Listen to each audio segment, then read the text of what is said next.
I ran into this last week. Here's what fixed it for me. If you're looking to stay updated on your Bybit account, activating notifications is a great way to keep track of important events. Here's a simple guide to get you started. Step 1. Open the Bybit app. Launch the Bybit app on your mobile device. Make sure you are logged into your account to access the settings. Step 2. Go to Account Settings. Tap on the profile icon in the top left corner to access your account settings. This is where you can manage your notification preferences. Step 3. Select Notification Settings. Scroll down and find the Notifications option. This section allows you to customize which alerts you want to receive. Step 4. Choose your notifications.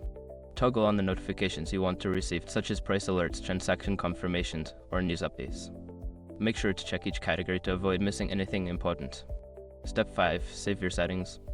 After selecting your desired notifications, don't forget to save your changes. Look for the Save button at the bottom of the screen. If you skip this step, your preferences won't be updated. Now you're all set to receive notifications on Bybit. Keeping track of your account has never been easier.